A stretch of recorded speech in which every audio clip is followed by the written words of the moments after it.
Hey gang, Ronan here. As you can see in this game, I am playing the Tier 8 Italian battleship Vittorio Veneto. This is mixed tier matchmaking. There are 9s, 8s, and 7s in the game, no CVs.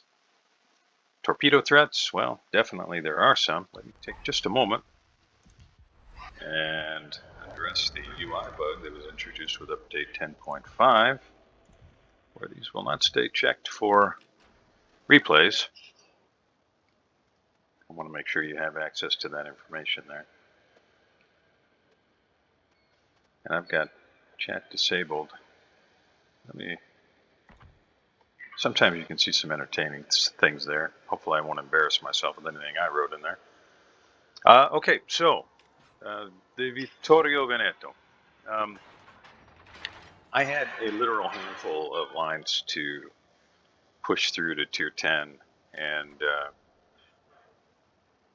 I've been working on that, well, basically since the 10.5 update. I just decided, you know what, 10.5 broke some things kind of in me about the game. So I just wanted to finish up the, I don't know, half dozen or so grinds that I had remaining. There were half a dozen or so where I had the Tier 8 or had the Tier 9, but never had pushed to 10. And I said, well, I'm going to finish them all. And then I'll probably step back from that and just kind of play the handful of ships that I really like.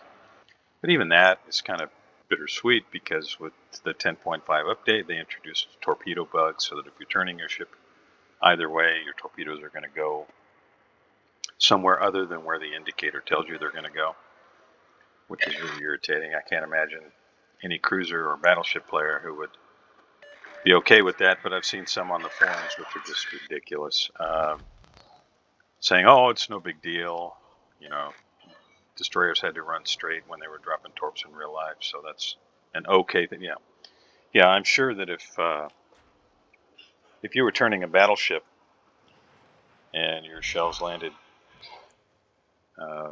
somewhere other than where you were aiming just because you were turning your ship, you'd probably be screaming bloody murder. Anyhow, enough about that. The Vittorio Veneto. What can I tell you about that ship? Well, this is the last grind that I have. There are some CVs that I haven't, reached Tier 10, but I don't have any interest in CVs since the rework. I just don't. I like the old RTS style, but the new ones, yeah, I just don't care for it. So anyway, once I pick up the Tier 10 in this line, I'll have everything I want, which is basically everything but CVs through Tier 10. Hit points, base hit points on this ship, 64,800, which you can see there on the screen. It's got 381s. In this case, we've got 3 turrets, each turret with 3 barrels. The reload is base 34 seconds. Firing range 18.12 kilometers.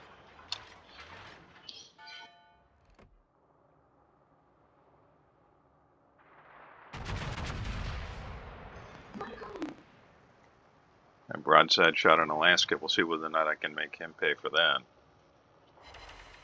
that. Not really what I was hoping for. What are you going to do? Max dispersion, 243 meters at max range. You do have AP shells. AP shells have a maximum of 12,000 damage.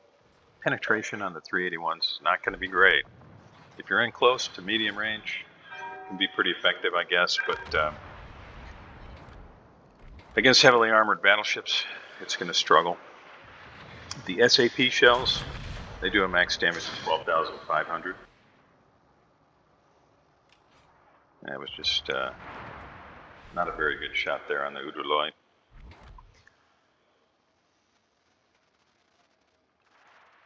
You do have secondaries. Firing range on the secondaries is a base of 6.6 kilometers. Get 12 90 millimeter HE shell secondary guns, but 90 millimeters, that's not going to do anything to anybody, really. It's going to struggle against destroyers, let alone battleships and cruisers. So Wouldn't count on your secondaries to do much of anything on this ship, or really in this line, I think. AA, well, it's about like most battleship AA. It's there and it looks pretty and shiny, but it doesn't do a whole heck of a lot of anything. Max speed, 30 knots. Turning circle radius, 810 meters. Rudder shift time is base, 15.5 seconds.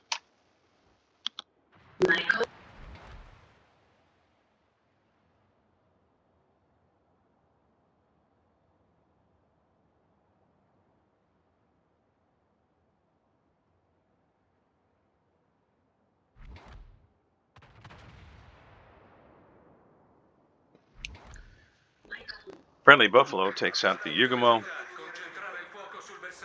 Now we don't have any caps to contest, so I'm not sure how much sense it makes to push up too far.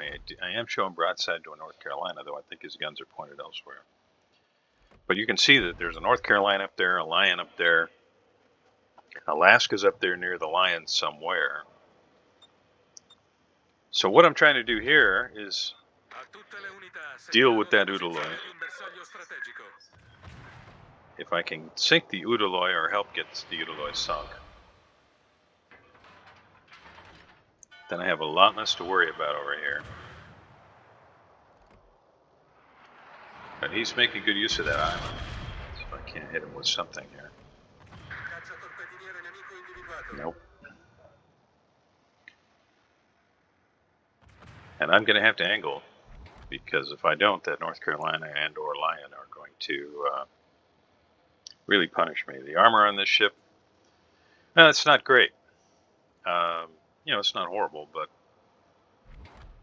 North Carolina, if he has any idea where to aim, he's just going to punch right through. Now Udaloy's smoked, but he's just run right through the smoke.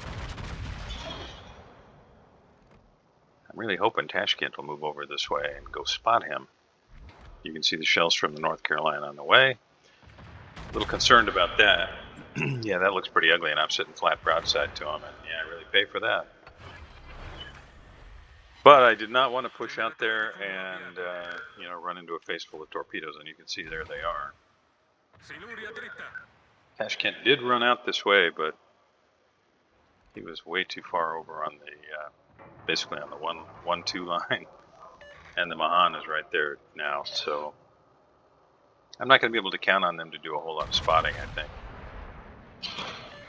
And having fired, I really need to angle. That Lion's probably, yeah, he's in position to put guns on me, and I don't want to eat any more citadels if I can help it. Still significant damage, but I didn't eat the big shot. But I don't have to worry as much about torpedoes. All right, so taking a look at, you know, the overall situation. In terms of HP, got to give it to the Reds. I think they're in a little bit better shape.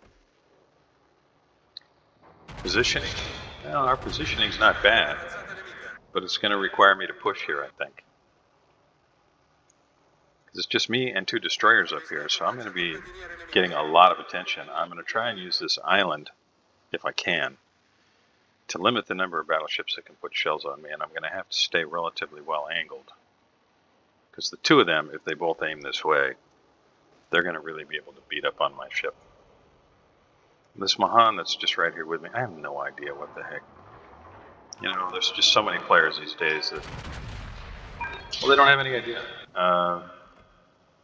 And wargaming certainly doesn't encourage anybody learning tactics or the mechanics or really anything about the game. As long as people are opening their wallet, that's really all that seems to matter in wargaming these days. Anyway, I'll get off of that soapbox. Okay, so we know that there's a Udaloy up here, and now we can see there's a Shiratsuyu here as well. Our Tashkent goes down to fire from the North Carolina.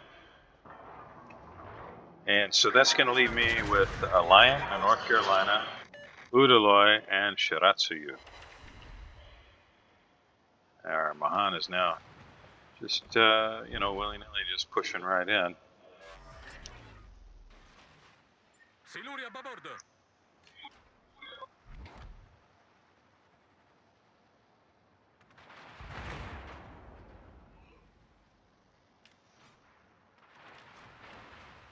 can see the smoke from the Shiratsuyu there. So he has come north of that island. Mahan is smoking. Turned in. Torps will just pass harmlessly to the north of my ship. Mahan has smoked up. Let's see if I can take advantage of the smoke here. I go dark now.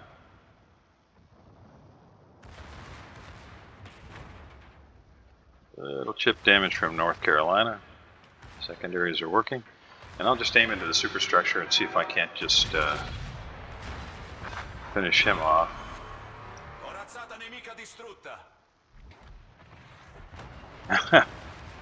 Okay, well, Mahan, you tried. I'll give you that. I appreciate the fact that you were here with me when I pushed in. Shiratsuyu, he's got smoke, so there's really no reason for me to push into that little corridor. I'm going to run around here, and I'm going to go ahead and push the line.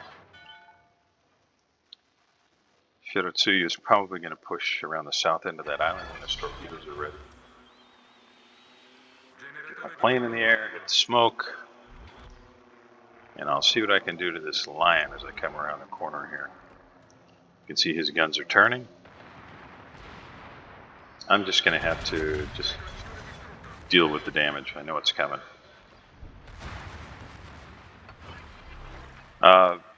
The shell's not being really large on this thing. You see I aimed a little bit higher. I wanted to avoid hitting the torpedo belt. Now I know that Shiratsuyu is going to come around the south end of that island.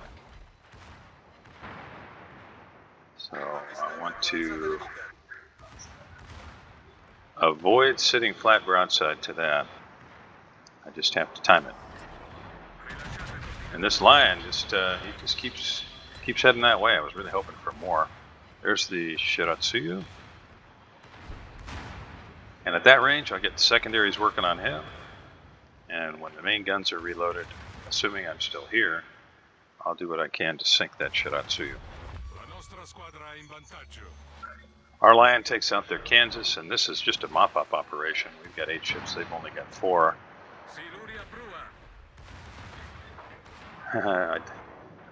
I don't need any of the first batch of torpedoes. He's coming in for the second, but this is going to be it for him. There's no way he survives that.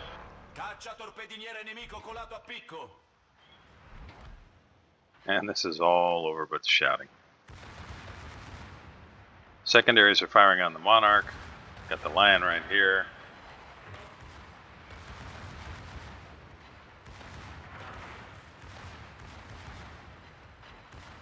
Lion's trying to bring his guns around. I might be able to finish the Lion here.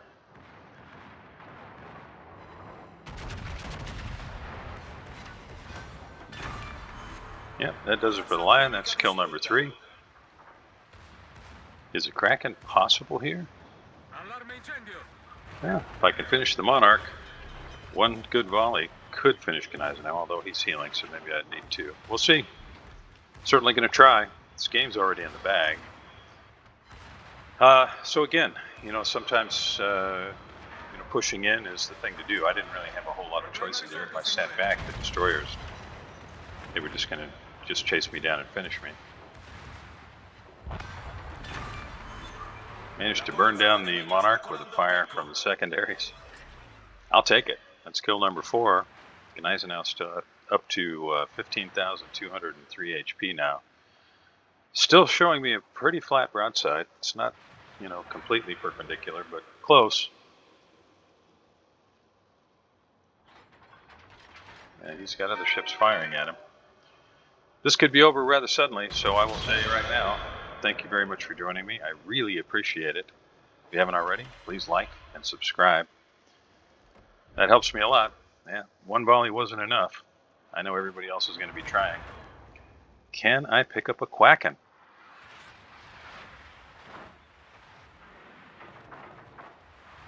You can see a little sarcasm there in the chat.